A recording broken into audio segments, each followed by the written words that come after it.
Before we concluded our discussion last time, we touched on the concept of the psychic being.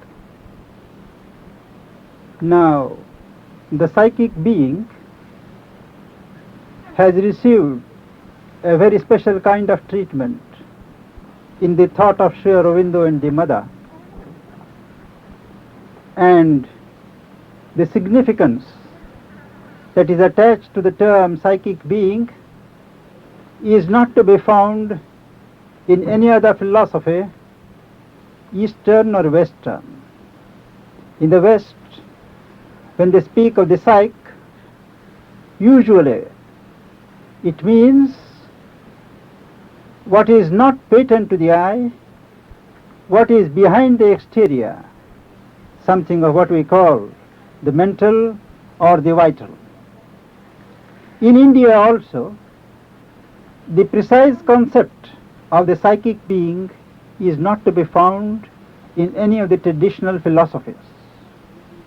It may be asked whether the psychic being, which plays such an important role in the spiritual evolution of man, is not the same as the Atman, as the self, as the soul. It is not possible to answer yes or no. To give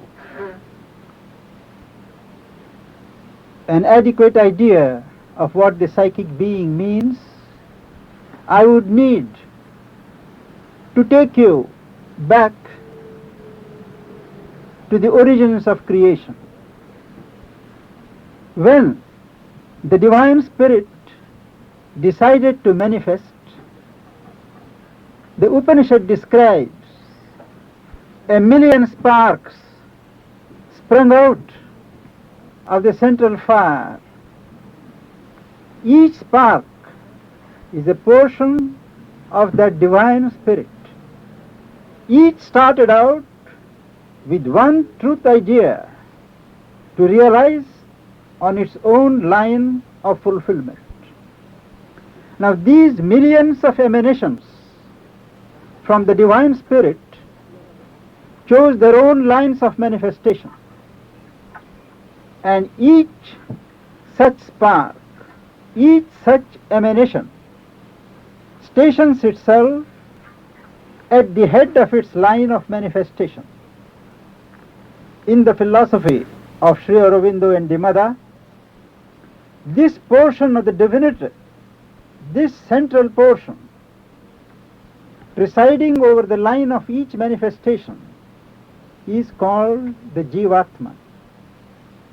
It is the divine self indeed, but the self individualized for the purpose of manifestation. You will imagine that there are millions such individuations of the self, but all the while the self is one. For purposes of manifestation, they are formulated as so many centers of manifestation. Now, at the head of each manifestation, each human manifestation, let us take it, there is the Jivatman. This Jivatman, standing above the evolution, is not involved in it. He is superintending, he is presiding over it, presiding over the working out and the evolution of the truth idea over which he stands above. Now, in this course of evolution, step by step, this Jivatman projects a small portion of itself, a deputy as it were, as a spark. Now this spark, a small portion of the divine that is presiding over it, is called the psychic essence. It is the psychic entity. It is the soul stuff. It is a small, it can be imaged as a small ray which from birth to birth gathers stuff and develops a shape around it. Before it develops a shape, there is the psychic essence, there is the soul stuff, there is the psychic entity. Birth after birth, gathering experience, gathering the sap of experience, the essence develops, puts on a shape, gradually develops into a being. This evolution of the psychic essence into the psychic being is a fundamental part of human evolution.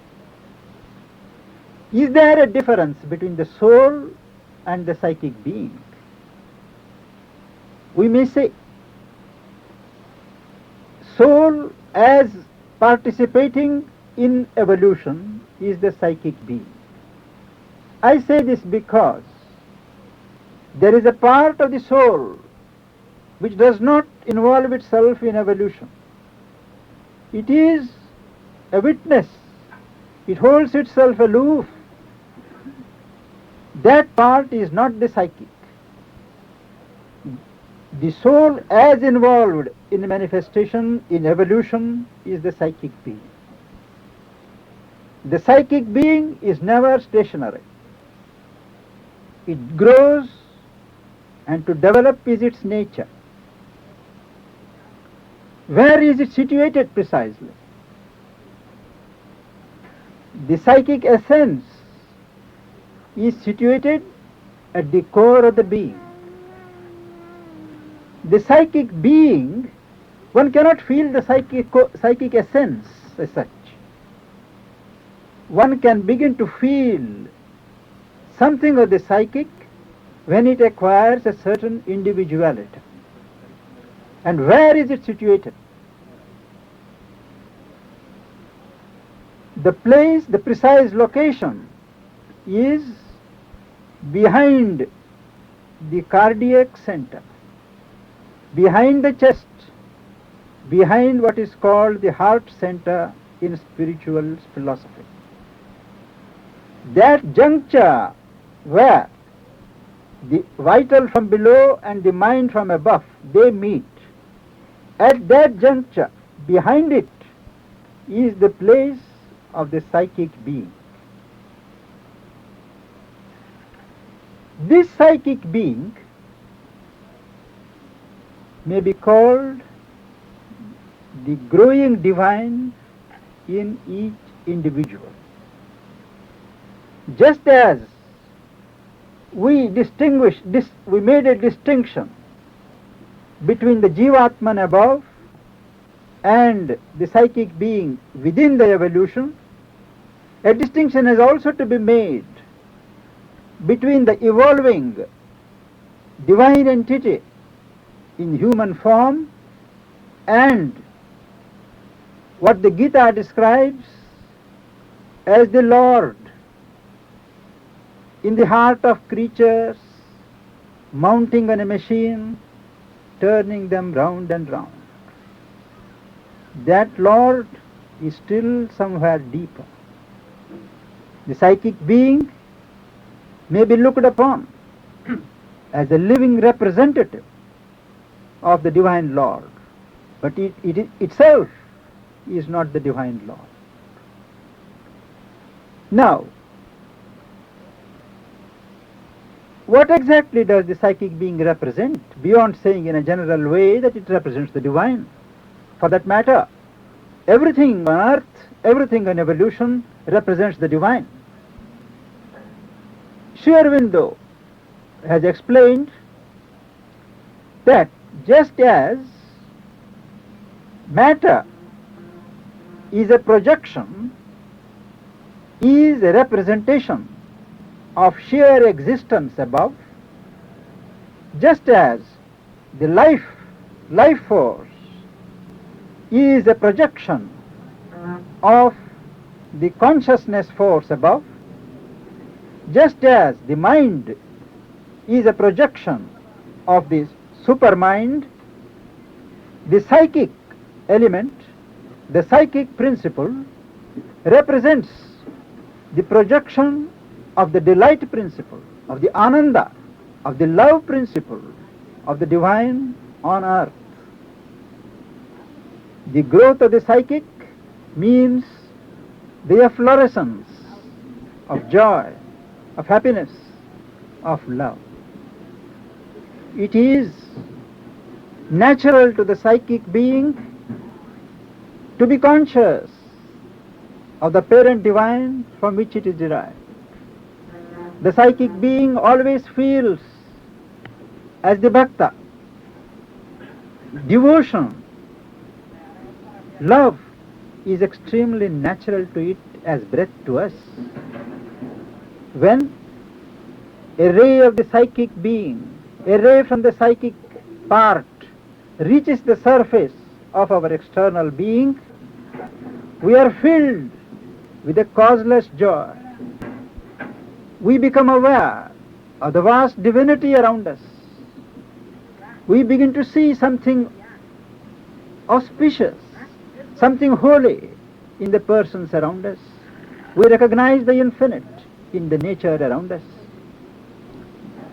When the psychic influence begins to take shape, begins to organize itself moment to moment, more and more frequently in an individual, he awakes to the existence of spiritual life. Man begins to question, man begins to be dissatisfied with his external surroundings, with the humdrum life that he is leading, and wonders whether there is not a greater and a deeper reality claiming his attention. The spiritual seeker, for the spiritual seeker, it is not the mind, it is not the vital, it is not the physical body even, but it is the psychic element in him that is the most, that is of most paramount importance. Indeed, the spiritual seeker does not need to awaken the psychic being. He has turned to the spirit, he has taken to spiritual life because the psychic is awakened, and it goes on putting its rays, impact upon the external being. What he has to do is to aspire that more and more of the psychic influence may reach out to his being, may make itself present. He has to will and always keep one part of his attention inwards towards the psychic, calling it out, pressing it out.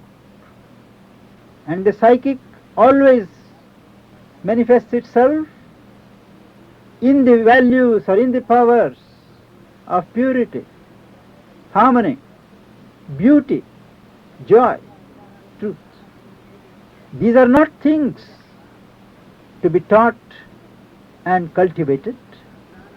Once the psychic influence begins to come to the front, these are things that come naturally.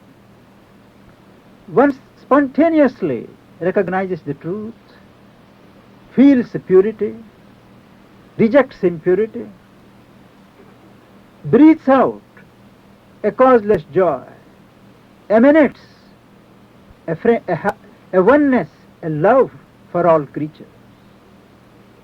It stands to reason that when the seeker aspires for and calls out the psychic being within, it is incumbent upon him to create a milieu, an environment within himself and around that is conducive to the emergence of the psychic. Necessarily, he has to eliminate from himself movements, emotional, conceptual, perceptual, physical, which are opposed to purity, to harmony, to happiness, to goodwill, to beauty. Any marks, any vestiges of ugliness, disorder, falsehood repel the psychic light.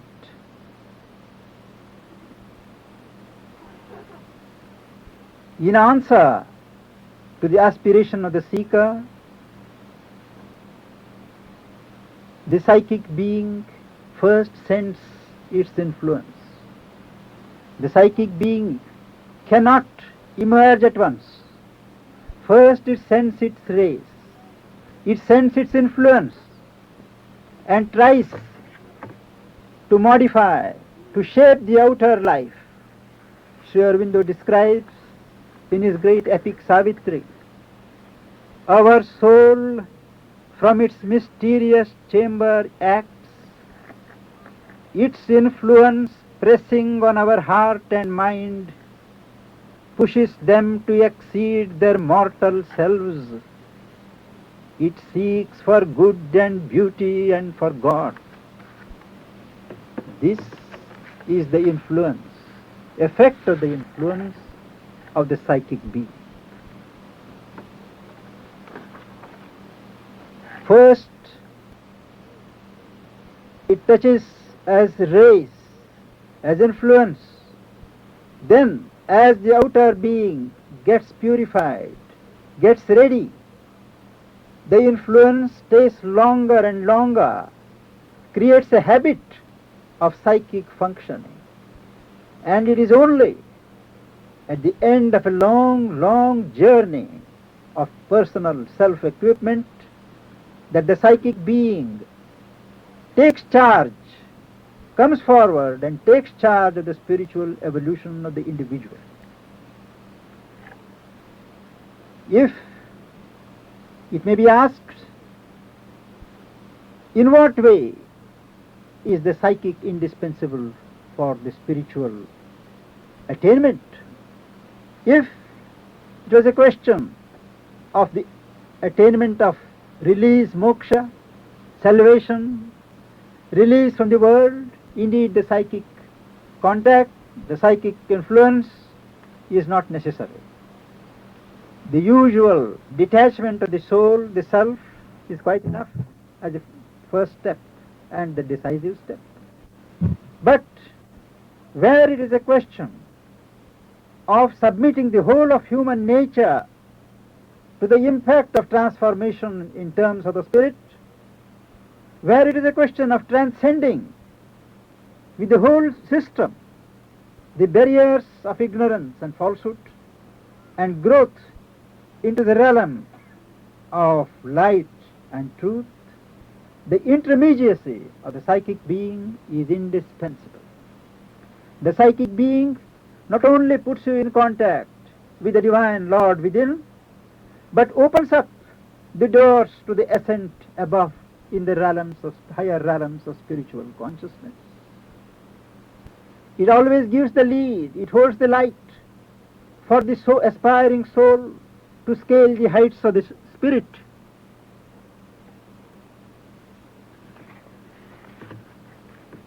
And Sri Aurobindo points out that the psychic, being a direct representative of the transcendent divine on earth,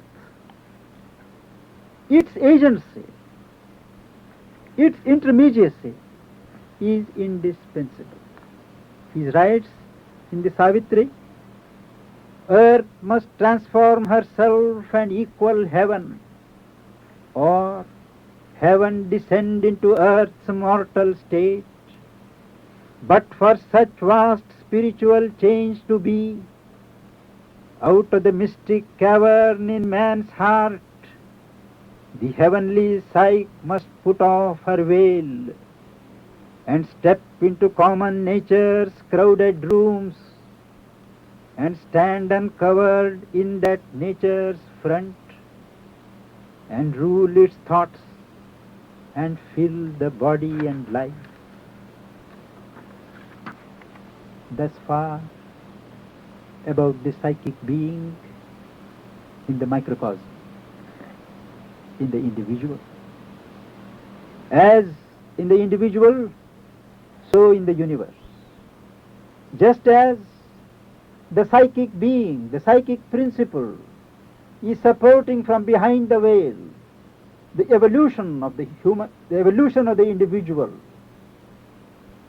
from nations to superconscience, from darkness to light, from death to immortality, through countless ages, through countless births and deaths. Similarly, in the world scheme also, it is the psychic world that supports the whole scheme, the gradation of the planes in their scheme of manifestation. There is the physical world, there is the life world, which is not perceptible to us. There is the world of mind. There are the higher worlds of mind, the higher mind, the illumined mind, and so on. And above the supermind, there are still other worlds.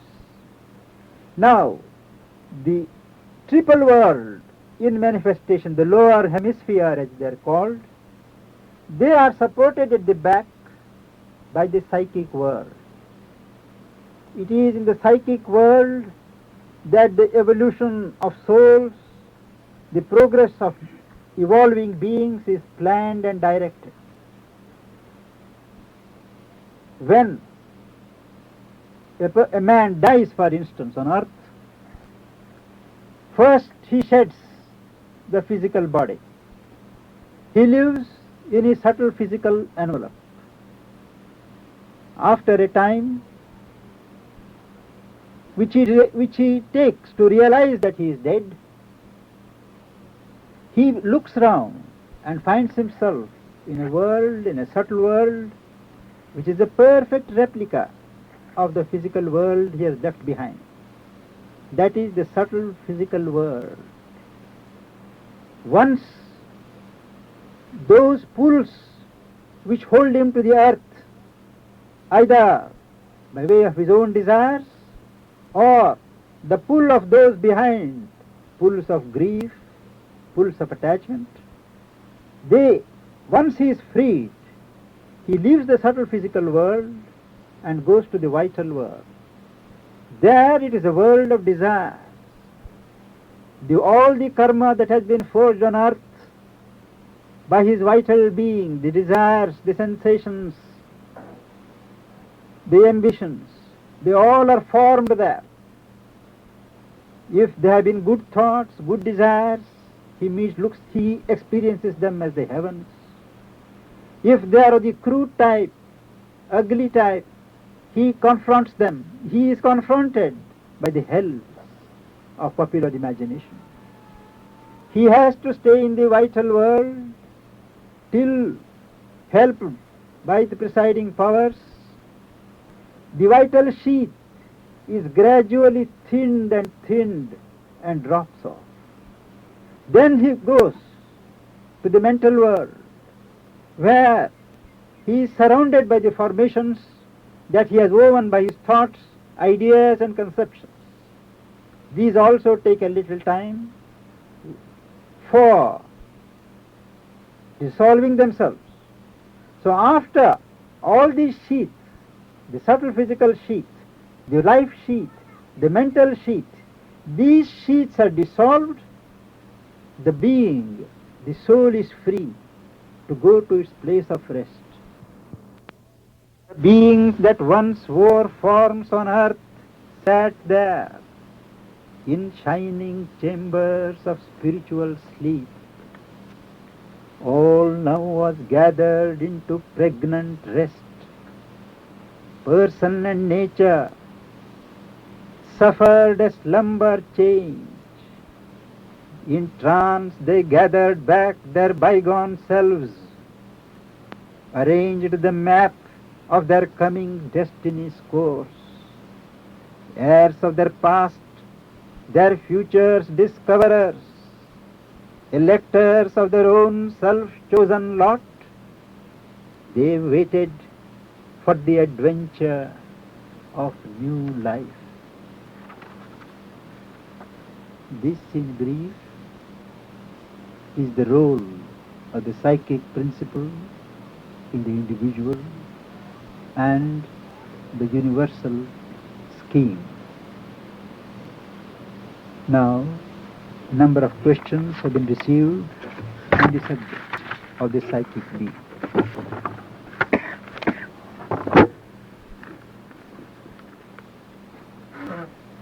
Yes, it is an experience of many that when they begin to live a kind of inner life, they become aware of a new personality within themselves. And it is very tempting to believe that this new person, this new entity of which they have become conscious is the psychic being. But in 99% of the cases, it is not. The psychic takes a long time coming. What happens is that once we withdraw from our external preoccupations, what we become aware is either the subtle physical Purusha, or the vital Purusha, or the mental being. These are inner selves, and each on its plane pretends to be the psychic being. One has to be extremely discriminating. One hears voices, and once people hear the voices, there is always a temptation to feel it is the voice of conscience, it is the voice of the soul, it is the voice of God. Those who believe indiscriminately that inner voice is the divine voice have invariably come to grief. There are voices and voices. Our own ego, our own preference, our own mental constructions, they have a way of choosing the voice.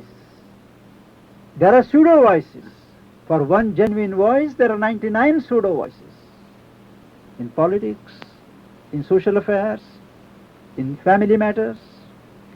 This pseudo voice is the one that is to be guarded against. Mostly, people mistake vital beings, mental beings, or any subtler formation to be the psychic being. When the psychic emerges, when the psychic begins to put its expression, there is an unquestionable conviction about it. There is a solid peace, a feeling of purity, an absolutely new accent. The person knows that it does not answer to any of his preferences or desires. It is something fresh. At least for the moment when the psychic voice is heard, he has a new experience. But one has to be extremely discriminating. One has to be sure of one's purity. One has to be sure of one's non-involvement in the problem before one takes the voice that one hears as the guiding voice. Does the mental being manifest itself as a distinct being when we are aware of the true vital? The vital being, like the mental being, poses itself to be the central Purusha. But if one persists, if one is sincere, one can detect a certain nuance, a certain shade, by which one can know that it is not the central uninvolved being. The other day, there was a question, a very interesting and a practical question. When working with somebody on a project or solving any problems on any level, mainly the physical, and the little guiding voice or light, the psychic being, points the way, how should one proceed when the other party will not listen to another way of doing it, some other way? Until now, I only waited and quietly and persistently kept pushing until accepted. It is difficult to explain and perhaps even more to do.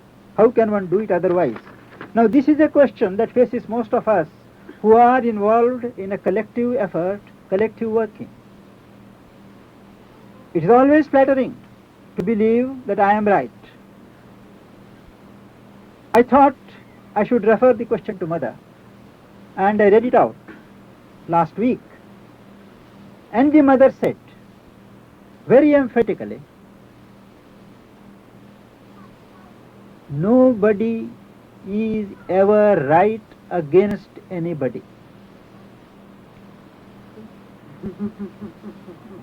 One can never impose one's conviction, one's opinion, one's feeling on another.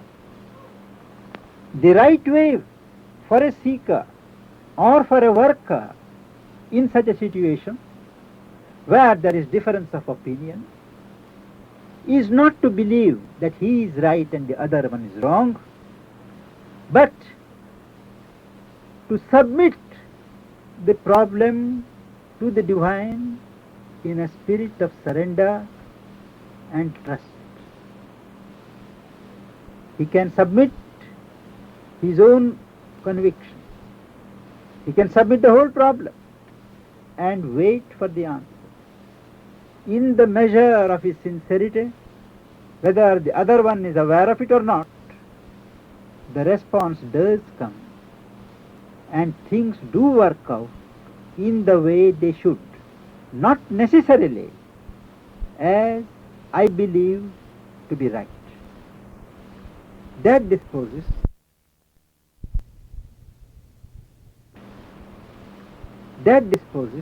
of the question. We can never be sure that we are right. We are never right against anybody. Naturally, when one works by oneself, one works to the best of one's lives. There is a growing perfection, there is a growing light, and what I felt yesterday to be right, I may not feel to be as much right tomorrow. But in a collective endeavor, the right attitude is to concede the freedom of others to follow their own convictions. Where there is conflict, where there is difference, to submit it to an overseeing power and await silently with trust on its guidance. The second question, when all beings working on a common job live and are guided by their psychic beings to solve a problem, will they be pointed simultaneously the way to solution, or will they be able to listen more inwardly on the mutual soul level? Now, I remember what Mother once said long ago, that there is only one way of doing right, but there are 100 ways of doing wrong. So if all are open to the guiding light, call it the psychic light, call it the spiritual light, if all are open, naturally the right solution, the right path will be indicated to all. But our understanding of it, our perception and formulation of it in our minds necessarily will differ. There again, it is a question of conceding the right of each individual to progress and contribute in his own way. One does one's best without interfering in the growth of others and leaves the rest to the divine.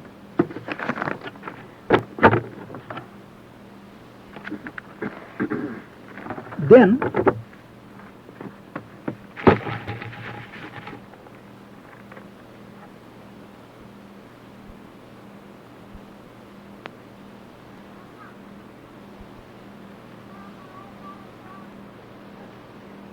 we spoke last time of a young seeker who wrote to the mother that his head is full of ideas, but he could not express himself, and that if mother were to ask him a question, perhaps he could express himself. Mother took note of his request, put him a question: do you believe in a progressive world? And his answer I read out to you. The next question was, do you believe that the next step in evolution is the appearance of a supramental race? Do you aspire to belong to this supramental race? These were the questions that Mother asked. And here is the answer given by him. Dear Mother, I received your marvelous statements and the two new beautiful questions which I will now answer. Yes, I believe that the next step in evolution is the appearance of a supramental race. What is more, I believe this race is here among us. All my being aspires to belong to this race. All that I am is laid on the divine altar. The force, the light that exists within me, I feel is moving forward. I am not in a hurry. That the light must go out. I do not believe in death, and I know I am something more than this body and this mind that cannot express all the love that I feel towards you, Sri Aurobindo, and the world. Mother, my life has been a constant struggle against lies, and I always thought that he who lied to me lies to himself. The Divine answered me through you, the Divine Mother. Mother, I do believe in the new and great supramental race, and I aspire to it with all my strength. I await your answer and the new question. It is so beautiful to speak in this way with you, your eternal servant. Mother remarks, let the supramental blessings be on you. Now the next question. Are you ready to silence your mind in order to be ready to receive the supramental? Dear Mother, 4 days ago I received your answer, and even today I can't find the words to express my gratitude for so great an honor.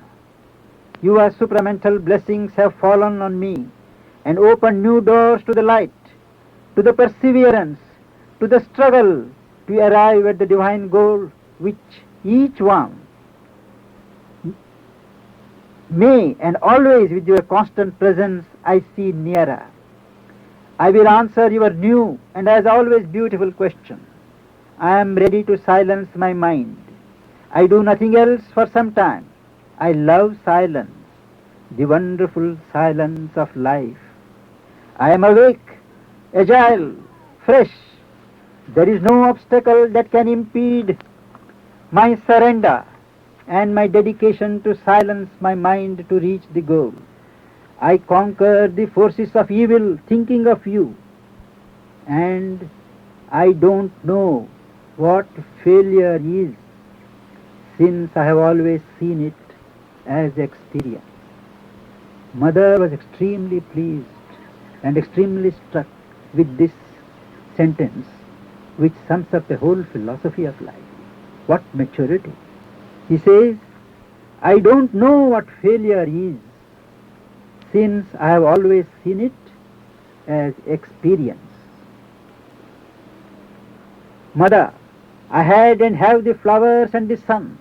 Now I have you in each cell of my body, in each movement of my wonderful daily life. I see you everywhere, and in my dreams you appear also. I am ready to silence my mind, and this way be ready to receive the supramental. Mother, make me a torch of light and love. I await your answer and new and always beautiful question.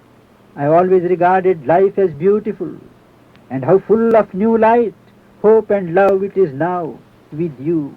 I love you. Mother says, this is excellent. She underlines the sentence, I don't know what failure is, since I have always seen it as experience. Mother says, this is excellent. Then she adds, to live in the divine, to work for the divine, to plunge in the supramental blessings.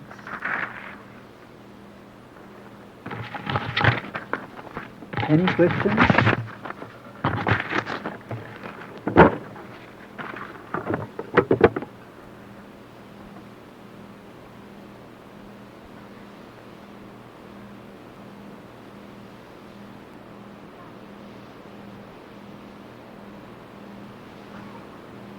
Psychic take control, does it project out or does it stay inside itself? As long as the psychic has not developed an individuality, it remains an influence which we accept or do not accept. But once the psychic element takes an individuality, develops into a being, and you are ready, make way for it, it assumes control and it imposes its decision, it imposes its choice on the rest of the being, which is forced to follow it. When the psychic is in front, there is no other choice except to be guided by it. It dominates the whole of existence. Including the physical. Yes. Whether the physical responds in its present state of formation is another matter. But the psychic does indicate what is to be done. It puts its peace, it puts its purity on the physical and makes it easier for the spiritual evolution to proceed. What happens to astral then? It doesn't come in picture or? Astral is a theosophical term for what we call the subtle or the vital. Naturally, all those planes are there and they become safer when one is guided by the psychic light and has a psychic consciousness. When the consciousness is suffused with the psychic light, when what is called the psychicization takes place, it is absolutely safe to leave the body, travel through the subtler worlds, the astral worlds, have the experience and come back. Otherwise, for an unenlightened individual, for an individual who is a prisoner of his desires and such sensations, it is dangerous to go voluntarily or involuntarily in these astral worlds.